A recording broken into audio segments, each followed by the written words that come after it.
Welcome, everyone. I'm Cindy Myers, and tonight's webinar is titled "Intuitive Listening and Spring Growth." Figured in honor of spring. I don't know about you all, but I am thrilled to see spring. So I thought this was a good opportunity to talk about that. And a lot of the topics recently have been geared towards fear and how fear inhibits our growth. And so I thought it was a good time to talk about what happens when we work through all that fear emotions and what comes out of it, the growth part. So we're going to be talking about that today. So here's a few things that we'll be talking about specifically. We're going to cover some of the basics of uh, just our normal stuff that we get to cover. And then we're going to talk about the growth process and some techniques that you can practice. And I would encourage you to try this at home. So talking about some of the covering the basis, a little disclaimer. If you're not feeling well and it's a medical emergency, it's important to call your doctor or 911. I don't diagnose illnesses, but what I can do and do is support you and your body with its natural abilities, your natural body healing abilities. So I work well alongside your doctors. Okay, and we'll get into how I remove trapped emotions and help support your normal energy flow. So a little bit about me. I do have an engineering background, and I live on an alpaca farm, which you might hear some commotion out there right now because talking about spring, the animals are very springy, and so they've been a little amped up tonight. And I have a master's in counseling with an emphasis in depth psychology. And all of my backgrounds from engineering to counseling have helped me hone my intuitive skills and it's actually been part of my growth process, which we'll get more into as I went from engineer, which really worked on me understanding frequencies and I worked on radars, and so that helped me understand the process that now I do without the equipment. And then the counseling really came in handy and just understanding my own self, but also in coaching and how to listen more effectively. As an empath, I was born as an emotional empath. People love to tell me their problems since I was a little girl, but it really taught me more about boundaries and help as an empath. That's really important so that people just don't bring their stuff out on me because it doesn't make me feel good afterwards. They may feel good, but I don't feel good. And how I can still help people without it consuming me. So those skills and what I learned from that degree has come in hand. It's very handy to use now in working with my clients. And then, believe it or not, having the alpaca farm has really honed my skills more than anything else because the alpacas are so incredibly intuitive and they don't like to be touched. So I had to develop and hone my work at a distance so that whether it's communicating with them or doing energy work with them, it was hands off for the most part. And so that has trained me to do most of my work, which is over the phone. So I can work with clients anywhere in the world, and the time and space doesn't matter. I can tap in and help remove trapped emotions and feel stuff in my body to help you along with your healing process. So I call myself now a medical intuitive. I think that pretty much identifies or labels me as accurately as one can label somebody. And I'm not big on labels, but that is the closest fit to the work that I do now with customers. So let's get on to the topic, the growth process. Okay. So there's an actual process to developing and honing your intuition. when I was, again, I didn't know that I was an emotional empath when I was younger. I just knew that people like to tell me their problems, but I didn't have that terminology or an understanding of it. People always said I was a good listener, but that was the extent of the definition of what that meant. Um, I didn't realize that it was a physical empath where I can actually feel people's um, illnesses or pain in my body until I didn't identify it, at least, and become aware of it until I was in my 30s. And it became pretty important at that point, once I started realizing that I was experiencing that, to understand it better. But I was working as an engineer, so I didn't really want to lose my clearance. So I turned to books to try and help me understand what was going on in my body. And what I discovered by reading just a handful of books in the beginning, especially people's memoirs, intuitive psychic who had written some of their memoirs and their process, was that there was indeed a process, and that I noticed that there was like a developmental process in growing the intuition.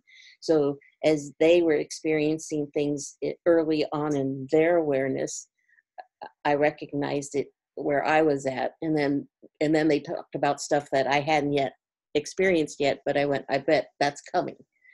If I stay practicing this, I bet that will come later on as I grow and evolve into this process, into my own intuition. And sure enough, a lot of those things have happened. So it's not like it's a light switch and all of a sudden you magically understand your intuition. Maybe that happens to some people, but for a lot of us, there's a developmental process to it. And it's true for pretty much anything and how we grow in any aspect of our being. If you look at, well, from my old psychology days, Erik Erikson talked about the developmental process we go through, the various stages from infant. There's a process, you have a limited emotional set, and what happens if you're cared for during that process, it kind of helps determine how you evolve. If those needs aren't met, then there's an interrupt, a hiccup. There's trapped emotions that can occur as an infant, and I do get clients that have trapped emotions as an infant, and those can definitely set course of habits that can really impact one's life from an infancy, or from toddler. That's another developmental phase. And then another one is like until you're preteen is another developmental phase. So as things happen, we kind of evolve and grow. You learn to roll over, then you learn to scooch, then you crawl, then you get up and you walk, right? So there's developmental phases. You don't just come out of the womb and start walking, unlike alpacas that pretty much can do that. But for us humans, it takes a lot longer time and more steps to get us to those various stages of evolvement. And so is true with our psychic or intuitive development. There's steps to it. There's phases to it. So these are some of the phases that I kind of recognize.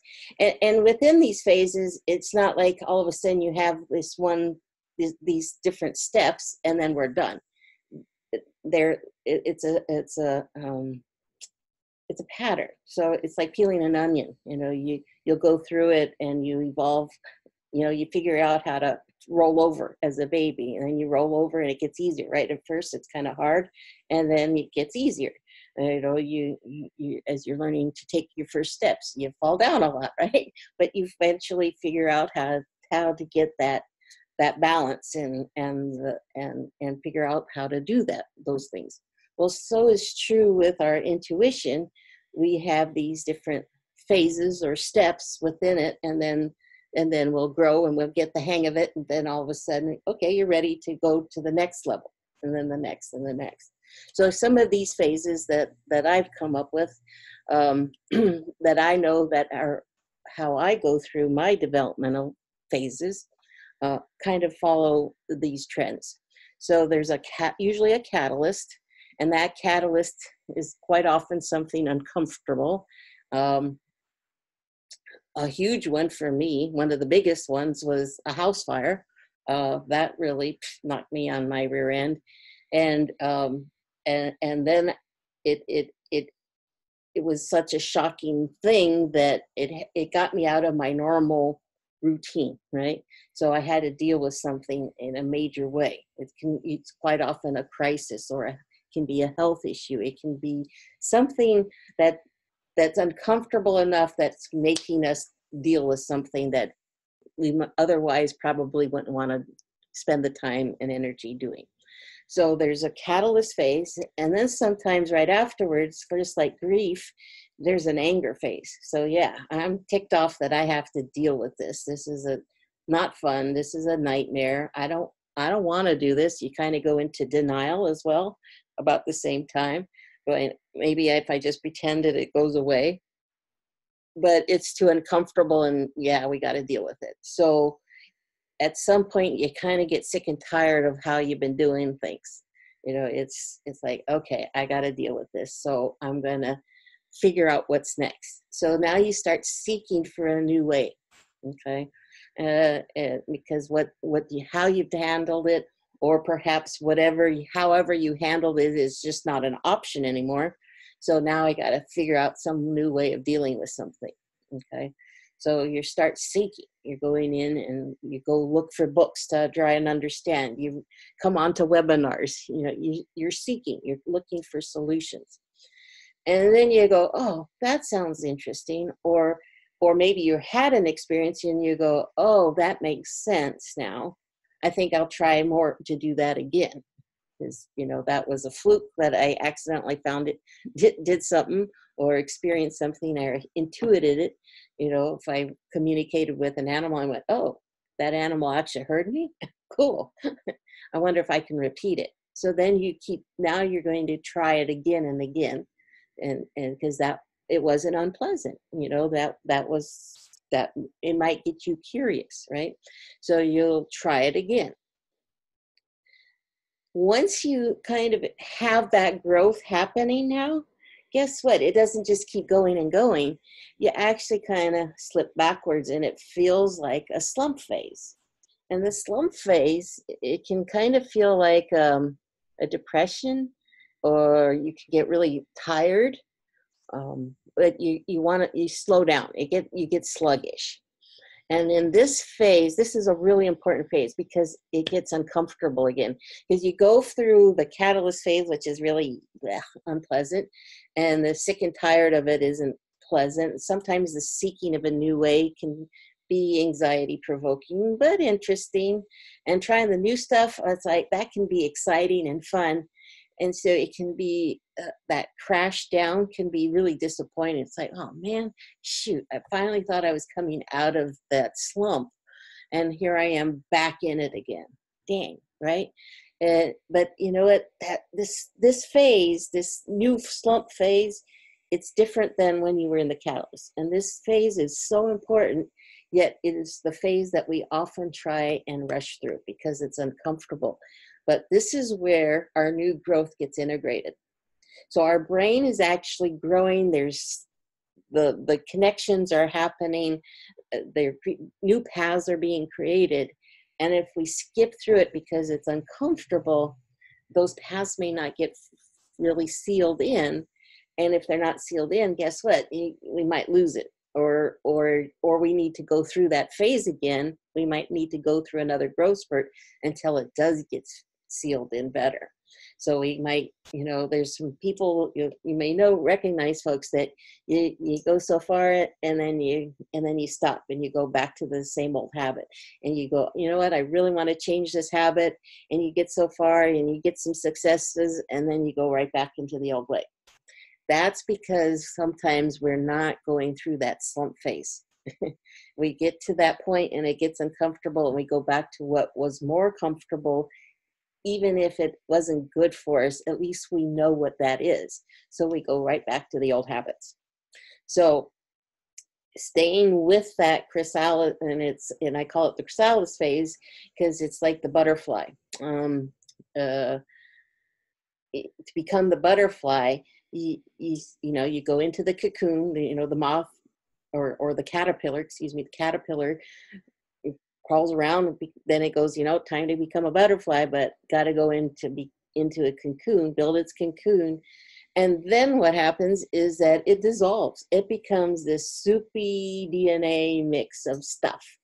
And that soupy DNA stuff now they're not the caterpillar anymore, and it's not yet the butterfly. And so it's uncomfortable because it's neither here nor there. And so this is the slump phase, because it's uncomfortable. You're not who you were before, but you haven't fully evolved into who you're growing to be. And so it's really important to stay into this phase so that that DNA stuff can get together, all those paths in your brain that is getting created, your intuitive brain is growing. And once it gets well established, then it can grow out and it becomes the butterfly. Okay, so it's really important to recognize that, yeah, it might seem like a depression, and maybe you don't understand why you feel that way. It's because that's what your brain needs to do. You need to go into a restful a spurt, because your brain is trying to shut down a little bit all the extraneous stuff that's going on, so you can concentrate on building those paths. And the time for doing that can vary depending on how big a growth spurt you're going through. That slump phase can vary from just a couple days to a couple weeks to a couple months even. So it really depends on what's going on in that growth spurt. Okay. And each time can be different.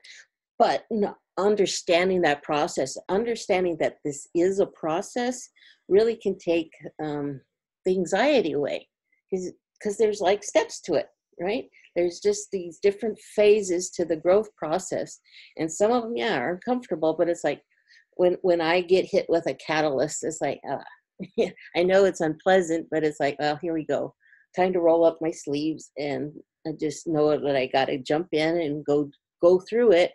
And there's comfort in knowing that there's a process and that I know I'm going to come out.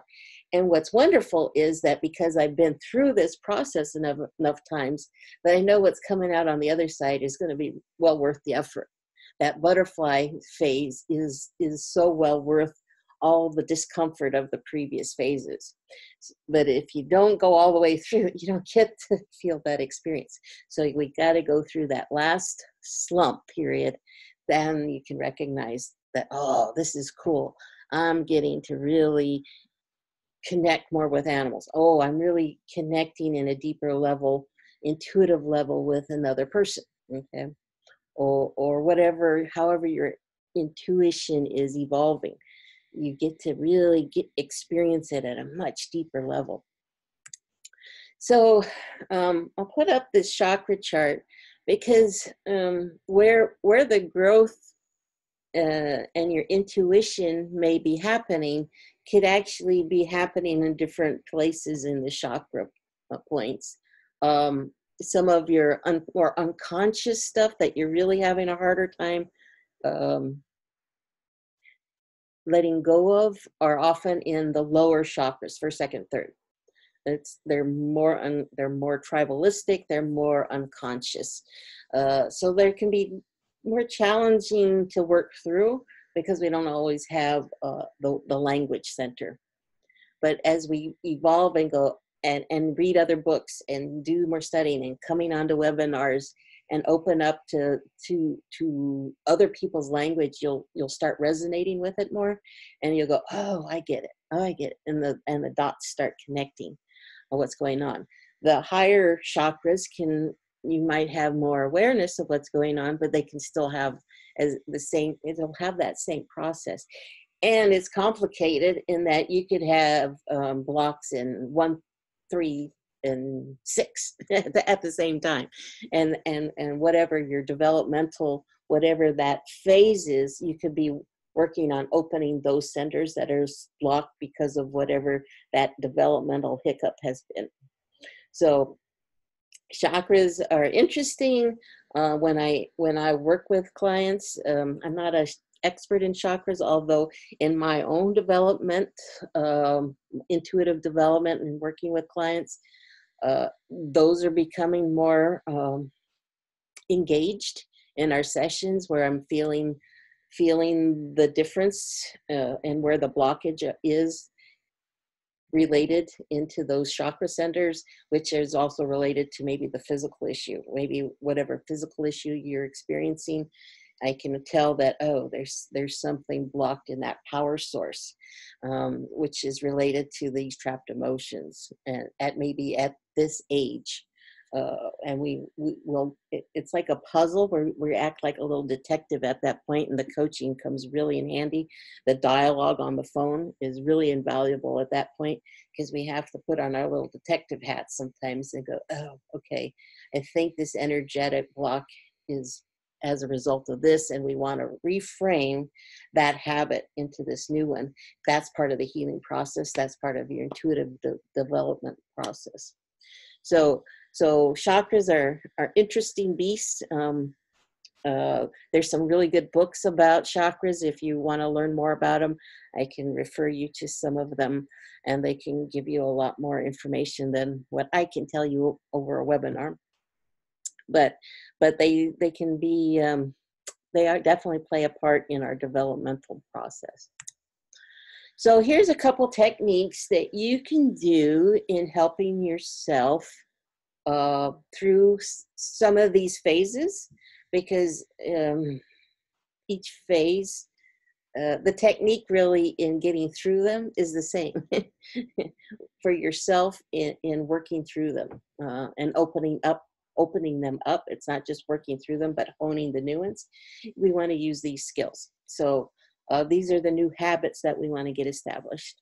And the first one is always breathing. No matter what you do with me, I'm going to be telling you to breathe. So if you don't like to do that, oh dear, because I'm going to be telling you to breathe.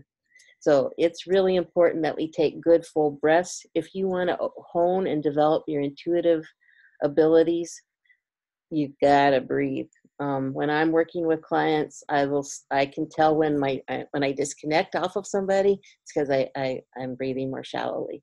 So I'll take a deep breath, and then I can feel things moving again and getting more information. So breathing is really important.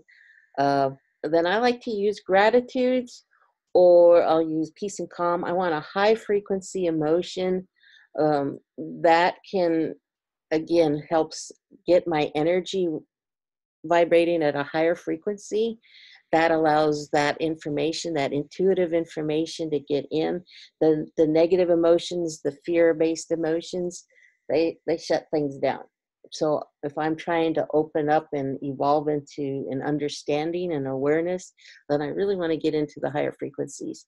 So when you're in that catalyst phase where things are yucky and you're anger and upset about stuff, then you really want to get some gratitudes going to help pull you out of that phase. Okay, we want to get some parasympathetic chemicals in our body that's calming, that now we can get into our thinking brain. We can start analyzing things. We can start noticing that our intuition is talking to us. Okay, if you're in the fear-based brain, you're probably going to miss that your intuition is talking to you. It's really hard. So an example of that was just happened on my farm yesterday. I had somebody on the farm that was in not in a very good mental state. I was aware of it to a certain degree. I was concerned about it, but my animals and I are we're pretty good at helping people through that. But I didn't realize how strong they were in that emotional state at the moment. And their energy spilled out to such an extent, being an empath that we all are. My alpacas are very empathic, and my dogs are, and I am. So they wrung their stuff out on the farm. And one of the things that I experience when somebody wrings their stuff out on me that gets past my boundaries is I get a headache and I feel queasy. And I started feeling that way while they were here. And then I went into town and went swimming and I felt better. And I went, oh, good. I released it all in the water. Yay, good. Came home and a little bit later, and I started getting a headache again and feeling a little queasy. And I didn't put two and two together because I was kind of busy doing my thing. And went out to my field where that's usually, if I don't feel that great, going out with my alpacas and I feel better. It's fresh air, their energy, I feel better. But I noticed there was something different. My animals were kind of wiggy. They were really disconcerted. They were acting different. And there was a thickness about the energy when I went outside. It felt very different than it normally does. And again, I didn't clue into it right away. I'm in my left brain. I don't have my intuitive brain turned on all the time. So I didn't fully notice it. But because I wasn't conscious myself, I got really crabby. I got really, really crabby, and I was marching around, getting crabbier and crabbier because I thought, oh man, I'm not feeling good. I got a headache and blah, blah, blah. So it was building up. And then all of a sudden, the intuition came in and said, this isn't your energy. This was from this morning. They left it there. And I went, oh my goodness. Yes, my farm was slimed. It has this bad energy here. Now I know what to do because I got that intuitive hit and I cleared it. I cleared it off of me. I cleared it off the farm. I started clearing it off all the animals. It lifted. My headache was instantly gone. I wasn't queasy anymore. And a lot of how I cleared it then was and becoming more intuitive about it was I went into my gratitudes. I was like, oh God, I'm so grateful that I have my animals here and that we're hanging out together. And I spent about 2 hours, and instead of being 15 minutes out there, I was out there 2 hours, just kind of clearing our energy and spending time with them, making sure that their energy, was cleared out of holding that space. And so we were all back on target. And so a lot of it too was, what would it take? Once I realized that there was this energy, I said, what would it take to clear it? And I was like, well, start clearing trapped emotions on the farm. Who else needs it? I need it. What would it take to clear it out of me? So I cleared the trapped emotions out of me. And then I started looking at every one of my animals and say, what would it take? Do you need to clear it out of you? Yeah. Okay. And then putting in gratitude and a positive peace and calm. I was putting a lot of peace and calm more than even the gratitudes. I was doing a lot of peace and calm to counter all that energy that was left on the farm until it was cleared. This morning when I went out, it was a total different feel. It was back to normal. And then I did the gratitudes again. It's like, oh, this feels so much better. This feels right now. It went from that thickness to that lighter energy that my farm normally has. So those were the processes of understanding, or where the intuition can come in handy. Knowing the process, using these techniques can get you through these challenges that hit you. And then a lot of it's just practice, because there were plenty of times when I was growing my intuition that I would get slimed by people and not know what to do. I just felt crappy for a day, 2 days, 3 days sometimes. If I really got somebody's bad energy in me, it could take days to clear it out finally. And so now that I'm getting more honed into it, again, had to put my detective hat on, going, well, why did I feel yucky on my farm? I felt bad when I left, but I felt good in town, which was, was my disconnect, because it was usually the other way around. I feel good on my farm. I go into town and I get around somebody that had bad energy, and then I come home not feeling good. And then when I get home, I feel better. But it was the opposite. So I had to put my detective hat on and go, why is this different this time? And then I realized, oh yeah, I had this person on this farm this morning that really had, was going through something, and they left their stuff there. So then there was my light bulb. So practice, doing this as much as you can, these steps, these understanding these phases until you get comfortable with it. Then you can process and detect it for yourself much faster. But in the beginning, if you get one piece of it, yay. If you become aware of one aspect, just noticing that you've been slimed by somebody, that's huge. That's huge right there. Noticing that that a catalyst just hits you. So hopefully you get it before it becomes a big catalyst that says, okay, time for you to grow. If we can catch it when it's not quite so painful, it's easier to go through the process. But if we keep ignoring it, guess what? The catalyst gets bigger and bigger and bigger until it says, okay, now you have to deal with it. I'd rather get it when you don't have to, but you choose to do it. Okay, that you realize, and I think it's time for me to roll up my sleeves and figure some stuff out. So the sooner you recognize some of these phases, the easier it is to go through the process. So I hope you have some questions. I'm going to have some more events, more webinars are coming up. I have an animal and emotions webinar coming up in a couple weeks. If you're local to the Eugene area, I'm going to be at the Rasani Fair April 13th and 14th in Albany, Oregon. And then I have a bunch of other events. There's going to be a really fun one if you're in the Chicago area, Chicago, Wisconsin area in November.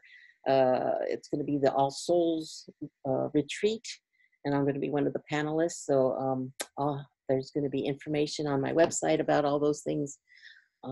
So keep a look at my events page. Got a whole bunch of fun things coming up from now and through summer into fall. So, and one last thing, I have a Your Energy Healer Facebook group. It's a closed group. If you want to come into it, just request an invite, request entry into it, and you have to answer 3 little questions, and then I give you permission to come in. And this is a great place if you're wanting to understand these processes better. We get into that stuff more. I give you animals to practice with if you want to hone your animal communication and connection with your animals more. If you want to just do it for yourself, not just, if you want to hone your own developmental, your own psychic abilities, this is another great forum for it. It's a safe environment. We're all trying to learn and develop our skills. I give you as much mentoring, feedback as I can. I refer other books for you. And a lot of it is just encouraging the dialogue. Because when I was going through this, again, all I had really were these books to kind of mentor me. And I didn't want other people to do that. So that's why I want to have this Facebook group, and why I do these webinars, is so that you don't have to be in this isolated little cocoon all by yourself, that we have a global cocoon in this Facebook group. So we can help each other and have a community, so we don't have to go through these processes, which can be uncomfortable and a little bit scary at times. There were times when I was going, I didn't know what was going on with me, especially when I was feeling people's physical stuff. That was really unnerving. I didn't have the tools to handle it. And I was like, I don't know if I want to do this, right? But I didn't know how to turn it off. And then I was like, I don't know if I want to turn it off. It would be cool if I knew how to manage it, but I definitely don't want to feel everybody's heart issues and back issues and headaches and whatnot. So having these resources and having somebody that's already been through a lot of these processes to point things out, to give you some tips, to tools on how to protect yourself, do some boundaries, and how to work with it is invaluable. So that's the point of the Facebook group. If you haven't joined it, I encourage you to do that. That'll be a good resource for you. So thank you for coming on tonight. If you'd like to work with me some more or have any questions, you can contact me at Cindy@beananimallistener.com, or go to my website, www.beananimallistener.com. You can check out my services. How I work with folks is, again, over the phone. I do everything at a distance. I do very few in-person stuff. And again, I can work with anybody anywhere in the world. Once you purchase a session, then I can send you a link to schedule to my calendar, and you just schedule a time, give me your best phone number, and I call you at that time. I have a couple different services that are very hopefully useful to you. Most people that are just starting with me, I start you on my starter package, introductory package, and that entails a single 45-minute session with a follow-up 15-minute session. So that 15-minute session is really invaluable to keep the momentum going for the healing, and people tend to have questions, follow-up questions that they didn't have right away. So you have that 15-minute to have that follow-up. So that's the starter package, and then I have a single 15-minute session available to some folks if they just want to, test it out for themselves before they invest in the bigger package. And then for those who have worked with me, I have a tune-up package with a package of 15 minutes or a package of 45-minute sessions. So plenty of services available for you.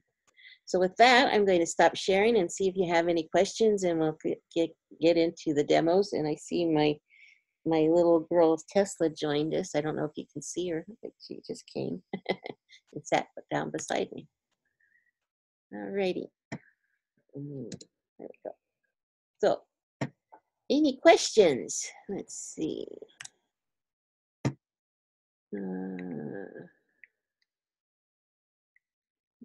What's the difference between a catalyst and a trigger? You can probably interchange the two.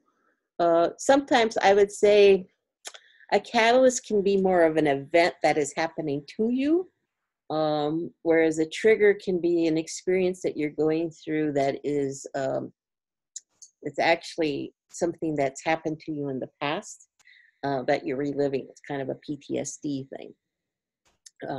Like I never had the fire before, a house fire before, so that was a catalyst. That was something out of my control, an event that happened to me that forced me into looking at myself and my life, and is this what I want to do for the rest of, it was like a life do-over, major life do-over. And I had to really do a lot of soul searching and figuring out what worked and what didn't work and how do I get through this event. So it was a major type of an event. That was a huge catalyst. Sometimes it can be a smaller scale catalyst in which that makes me want to change a life habit, a life pattern, a life event, changing a job, changing careers, something that changing some life pattern can be a catalyst.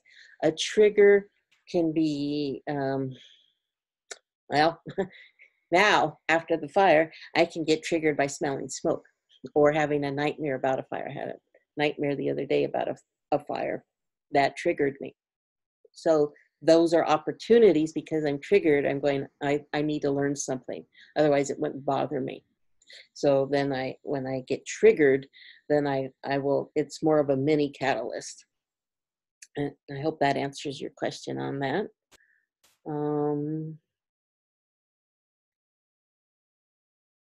Okay, those are good questions. Anybody else? Or if you'd like a demo, we've got time for doing demos. Anybody if you would like a demo, raise your hand or put it in the Q&A box or in the chat box if you would like a demo. So when I release a trapped emotion, if you're stuck, to fit in with a topic for tonight in the process, when I release a trapped emotion, the process can affect us not only emotionally, but physically. It's mind, body, and spirit. So we can be in a slump. It may show up. The trigger can show up, or the catalyst can show up as a mood. Maybe you're stuck in a depression. It can show up as a physical issue. You might be suffering from a back pain that doesn't want to let go, or a different health issue that just is knocking you, it taking you off your normal life path in some way, or impacting your life. It could be something more, not as dramatic. It could be, a foot pain that you're gimping around with right now, and it's not that bad, but it's impacting you because you're gimping about. So some of those can be an opportunity to go, you know what, I need to look at, why am I gimping all of a sudden? I don't remember doing anything, but I'm gimping about. And it's usually because there's some trapped emotions happening. Something triggered you, you may not be aware of, that said lodged into your foot, and you're gimping about. Most of the time we just gimp about until it gets better. But if we're using this process, then we can say, you know what, I'm gimping for a reason. So I can maybe look at this as an opportunity to understand why I'm gimping, instead of just trying waiting it out. And I can, see what emotions are related to it, get rid of them, and maybe see what age they occurred. And now I can understand, well, maybe what got triggered and why, and I'd rather change that habit so I'm not triggered by that anymore. So that's how the process in using the trigger, the physical issues, the emotional issues that we might be stuck in a little bit, to evolve and grow beyond, instead of just staying stuck in that pattern. So, Renee would like a demo on your cat, Zoe. Okay. And I don't know if you have voice capability. I'm going to try and get sound for you, Renee. Are you there? Yeah, hi. Hi, Renee. And no, if you do have sound and you don't want to come on, that's okay. You can just stay in the chat. But if you want me to do your cat, it does help me to talk to you without a picture. So so you have a cat, Zoe. Zoe, is it Zoe? Yeah, Zoe. And is there a specific issue for Zoe? No, not really. I was just kind of wanting to see what you could feel with her. She's a little bit of an older cat. Okay. Give me a moment and tap into Zoe.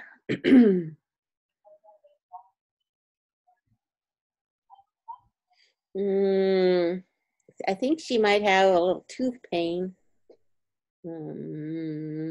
Upper left, kind of like a canine, is a little feeling, little discomfort. So I asked if it should see a vet right away, and she said no, not right away. So it's not like call the vet right away. Just be aware of it. So maybe next time you do go to a vet, you might want to have them check that out. Do you notice if she's drooling more? No, but Or you're amazing actually, because she does right there in the left front, right where you're indicating, her lip sticks like her gum is dry or something. okay. So it's like her lip is kind of sticking right there. Like she looks kind of like Elvis a little bit. Okay. So I think, I think that you're exactly on to something there. Okay.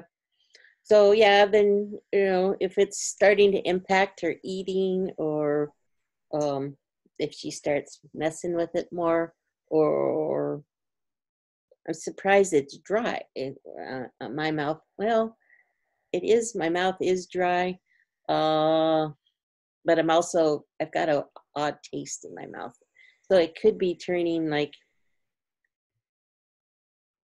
so I asked if she's getting an abscess, and she said maybe. So watch it. We don't want it to go into a full-blown abscess. Okay. Because those are harder to treat. but there is some discomfort there. So just be mindful of that. There might be some, you might try like a CBD that's safe for animals. That might help with the discomfort and inflammation. I think there's some inflammation there. Okay. Would a vet know if she had, like, if he looked at her gums, would he know if she needed something? Probably. Okay. Yeah, that's a typical, I would hope the vet can, should be able to look at the teeth and see just an issue. Okay. Let's see. Well, let me clear some stuff that might help with the discomfort. So let me do that real fast.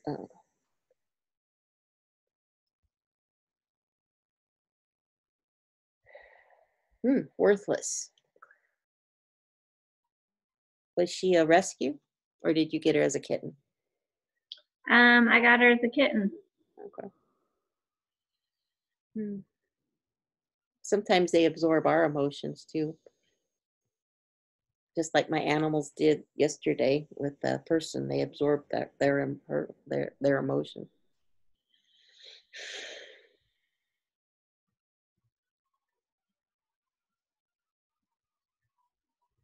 Humiliation. Clear it. There. Okay. I felt a nice little shift there. Ooh, I'm getting hot all of a sudden. So that's a sign that that the energy is flowing better. But I still want to play with that tooth. So watch that tooth. Okay. But I think we backed off the discomfort a little. But I would definitely consider taking her into a vet.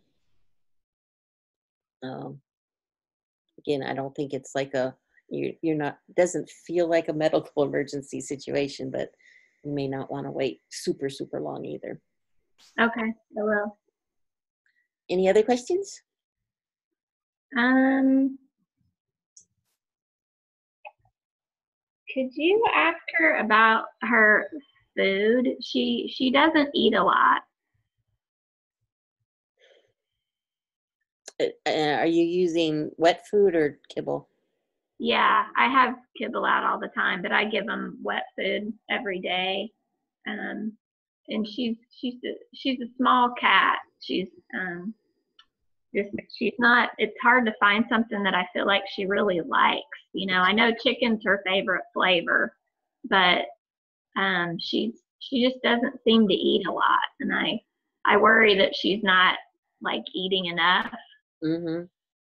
Are you feeling ribs? No, not really ribs. I can feel her backbone pretty easily. Okay.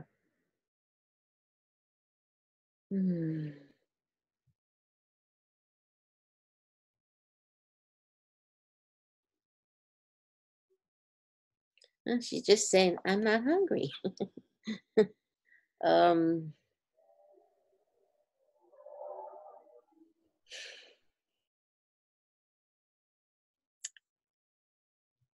I keep getting a weird taste in my mouth, so I think there's something that is interfering.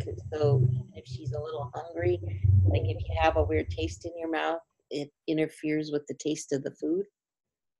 Okay. I wonder if that's related to her gum. I was just going to say it could possibly be related to that tooth issue, because if there's like an abscess or an infection starting up there, then that would definitely make your taste feel weird.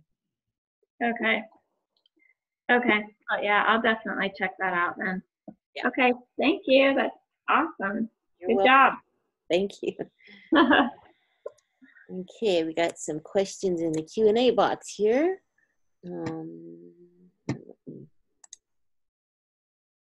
Sam, in the past week, I wake around 3 or 4 a.m., fall back asleep, and then have these really crazy dreams. What could this mean? My intuition trying to tell me something. Yeah, a lot of times our intuition, our subconscious talks to us through our dreams. Our subconscious doesn't lie. It just can pick interesting images, metaphors through our dreams. to help to try and describe it to us. I encourage people to keep a dream journal if you're getting dreams like that, because you might start seeing themes. One dream might be able to help understand what's going on, but it's quite often you'll start seeing a theme, and you may not recognize that theme if you don't jot them down. You don't, and you don't have to write a big long diary, especially at 3 or 4 in the morning. You don't really want to wake yourself up. What I've done, sometimes I keep a little pad of paper by my bedside, and I used to have one of those. I don't have one anymore, but I used to have one of those little book lights, and so I could just snap that on, so it wasn't like turning on a bunch of lights. And I would just jot down enough notes to kind of anchor the dream, some key images, and jot those things down. And it really, it didn't keep me awake by doing that. I actually fell asleep faster by just going ahead and jotting down a few of those images. And then when I woke up, I could usually pull back more of the dream, and if I had time, I would write more of that down. But I wanted to anchor down because I think I'll remember, but I don't. And then the dream is lost. I can't get it back usually. So jotting it down can be really helpful because it can really help you.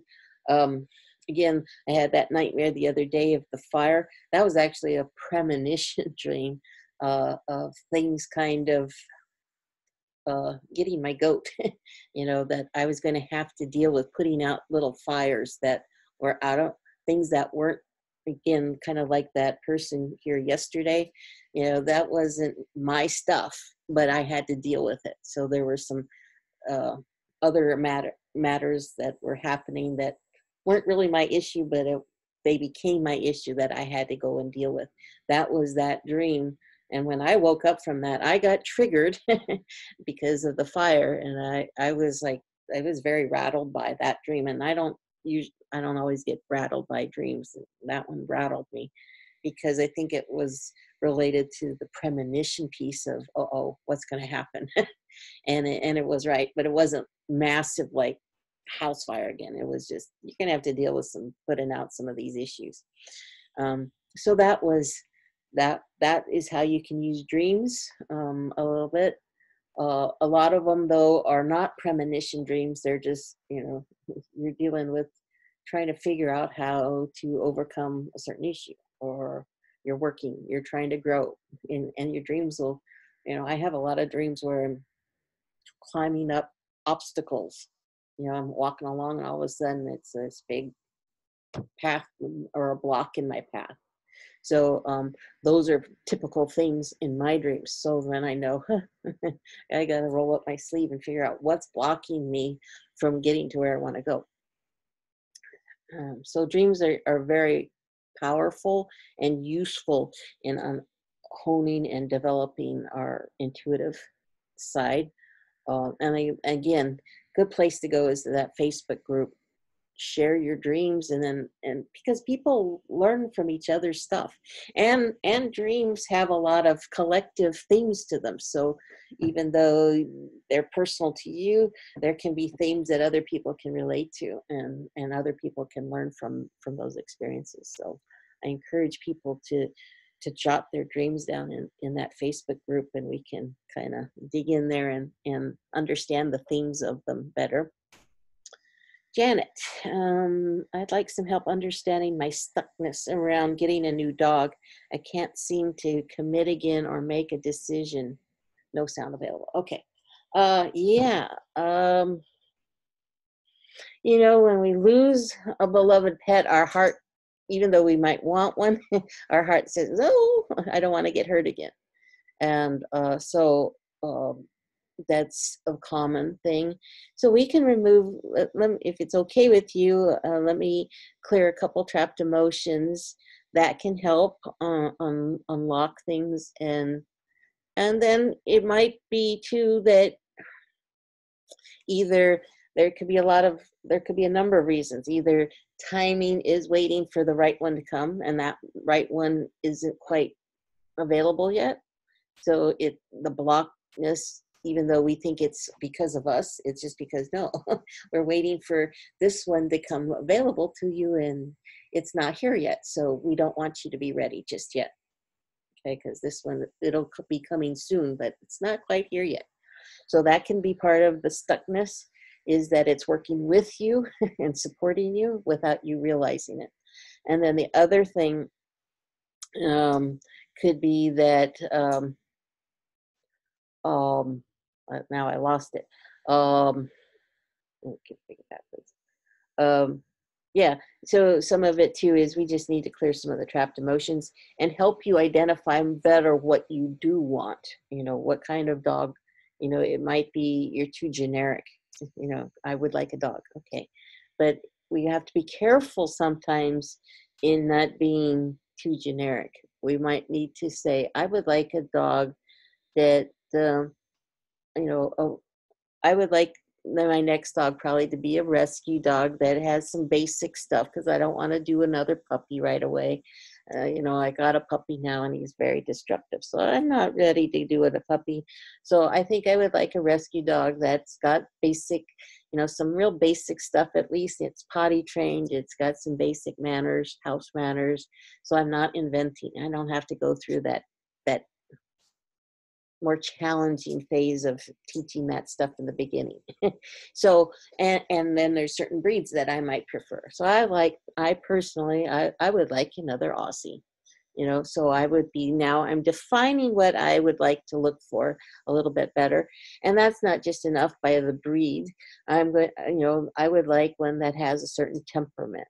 I might even want one that is a male or a female. I might start getting even more specific, going, I would like a male, I would like this, uh, I even know what the coloring I might want, So I'm starting to define on the personality. I would like one that has a sense of humor, that just has a lighter personality, that just is a goofball, right? So, or maybe I know I want to take it to become a therapy dog team. So now I'm going in getting even more specific. So if you're kind of blocked, that might be part of it, is it's too generic. So you might want to dig in and go, well, what would I like to do with this dog? What would I want to, so now I'm getting more defined of what that personality is that I would like.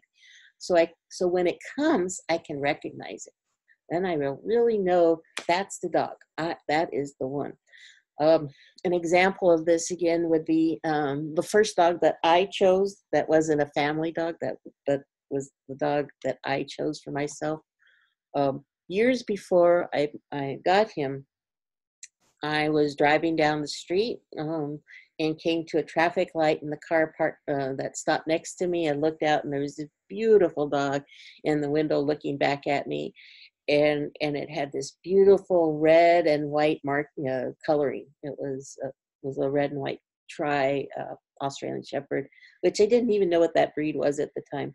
But I just remember looking at that dog and going, oh, someday I would like a dog just like that one. I would love that dog. and that was the thought, and it was gone. Within a few miles, that thought left, because it was no way going to be. That the timing wasn't right for me to get a dog.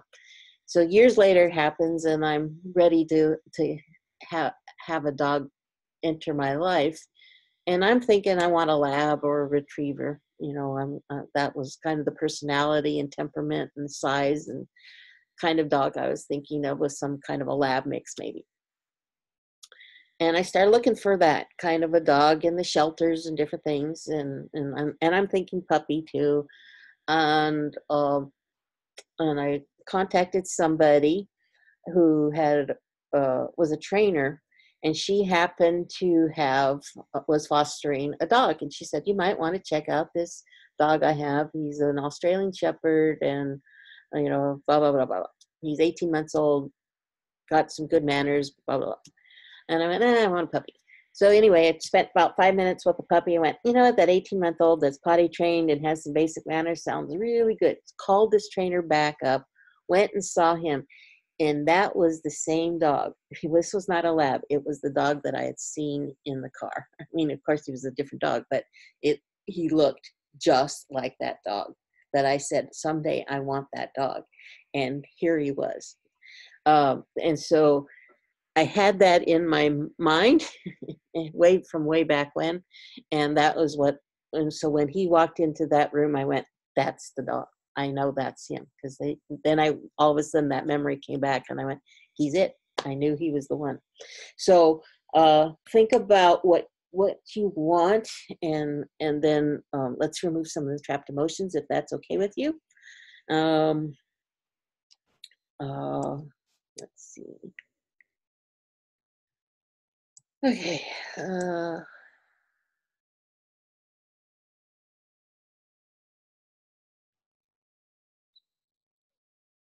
Pride is the emotion. I'm releasing that.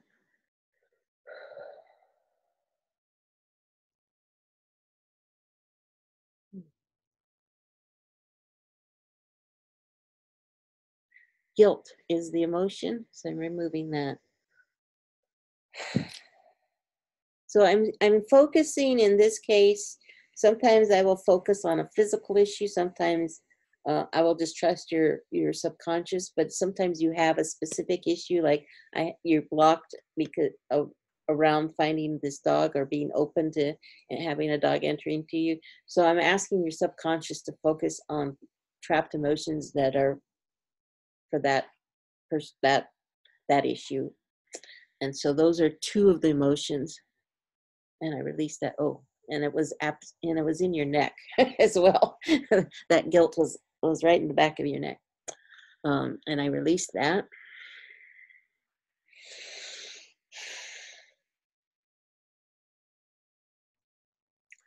I think you might be kind of close to getting this dog.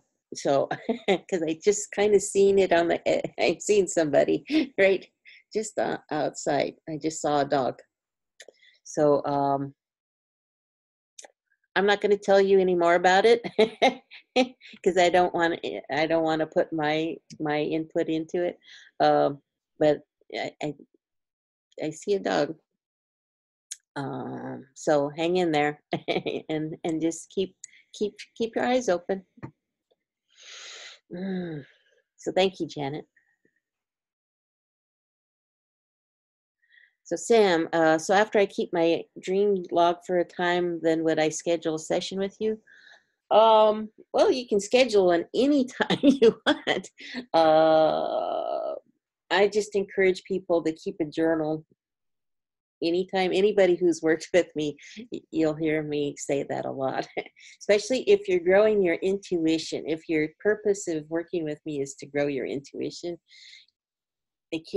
I will be a broken record. Because one of the things that happens in this process, I didn't mention this before, but in when that, especially in that cocoon phase where it's that kind of that blah phase where it's uncomfortable, that you're neither here nor there, what's happening is there's paths being grown in your brain to that intuition place, and one of the last paths that's being connected is to your verbal center, and almost, I will say, most of the time, the vast majority of the time, the verbal center is the last thing to get connected. And so you need tools to help you create that path to the verbal center. And one of the best tools you have is journaling. It's writing things down. You need other ways of getting it to that verbal center. The thoughts come out your mouth. Because a lot of times if somebody's saying, oh, or when I'm growing my intuition and it's something new, or I'm working with a client and something just came into my third eye, I haven't been able, I know something, there's information downloading that's supposed to help you, but it may not come out my mouth yet because it isn't into my verbal center. So it may take, if I'm lucky, it happens within the session. Sometimes it can happen, an hour later, the next day, and I'll get, oh, I get it now. Or it can be 2 or 3 sessions down the road that something is connected enough that I can explain what was just downloaded. Okay, so the processor, that piece that makes sense of it, that it can come out our mouth, is the last piece. And so writing things down, especially in the beginning part of your development stages, as you're growing your intuition, especially in the beginning, writing things down shows you some of these trends, gives you some of the language that will start making sense. It's creating that path. And when you don't do it, it's going to take you a whole lot longer to grow. So I encourage people to write things down. Okay, that's one way. Art can be another way. There's lots of other modalities you can do, but your phraseology helps you. So the words you use, the metaphors that you use to describe whatever your experience was, that gives us clues that I can help guide you into understanding what's going on better. But if you just say, oh, I had a dream, without more evolving into that dream, it's very superficial. Okay, as we get into more depthful work in developing that and honing that, then we want to get more into details, and you can get into more details. And I would encourage doing, if you're really wanting to grow it, sign up with a session early as you're just starting your dream journal, so that I can kind of give you some techniques in how to write down the journal. There's some exercises you can do that that you can look at it, that I can show you how to be a detective and play with the language, play with the dream more. So even though, for example, you can say, oh, I had a dream and it was about a fire. I had a dream about a fire. Okay, fine. So we can look up what fire means, and we can look up some stuff. But you know what? One of the techniques I would say is, okay, so what did it feel like when you had the fire? Where did you feel it in your body when you saw that fire? What emotions are you experiencing? I'm going to be asking you a whole lot of questions just about that one image. And so now you're looking at it from a whole lot more perspective and depth. You're going to be looking at it from what you're feeling in your body, from what you were seeing. Was there somebody else there? What colors were you seeing? We're going to really paint a broader picture than if you were just writing it down for yourself. You might just say, oh, there was a dream about a fire. Okay. So I would, once you learn some of those techniques, then you can go and continue doing your journaling. But now you have some more techniques on how to evolve it and look at it in a lot more different perspectives. And I can give you some book recommendations so you can look up. Then you get curious, and it's like, you know what, I had a dream with the fire, but there was this hawk in it. So then we want to go look up what hawk means. What did the hawk mean to you? What did it look like? Was it up high? Was it down low? Was it flying? So there's a whole lot of things that we can then ask you about that really paints a bigger and more full picture. Okay. We're past the top of the hour, so I don't want to keep you too long, folks. If there's any other real last quick questions, put it on down. Terry, you had another quick one last week. A friend died. No one wanted her cat. I took them. One ran away. One won't come out of hiding, and one is sick. And sweet as can be, could you let? Okay. Why don't, if you quick put down the names of the cats, I will tap into them and I will let them know that they are in their forever home, because I know you take in cats because you're such a wonderful person.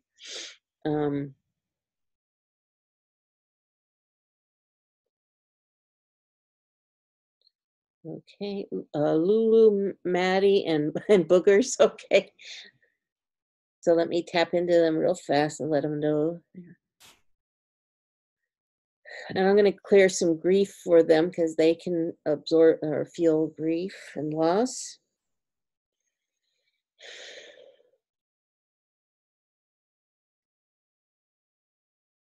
So they're definitely feeling overwhelmed. I'm not sure which one is. I think it's Maddie. Yeah, I think it's Maddie that's kind of feeling overwhelmed.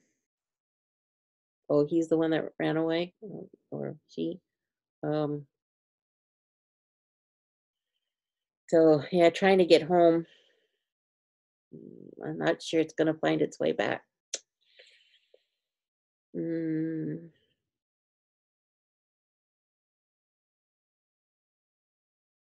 So I'm kind of putting out a little, a tractor beam of energy, and connecting it to the other two cats, Lulu and Boogers, because he knows their energy.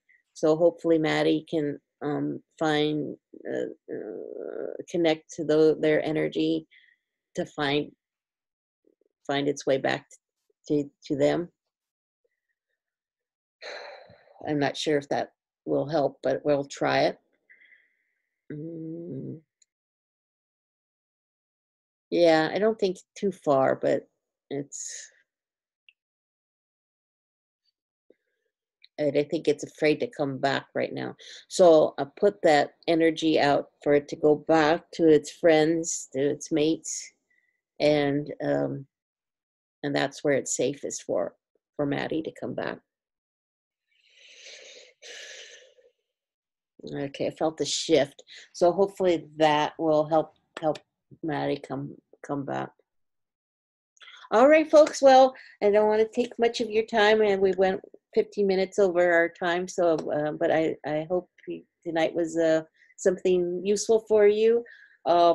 If you want to have any questions or would like to sign up for some sessions, you can go to my website, www.beananimallistener.com.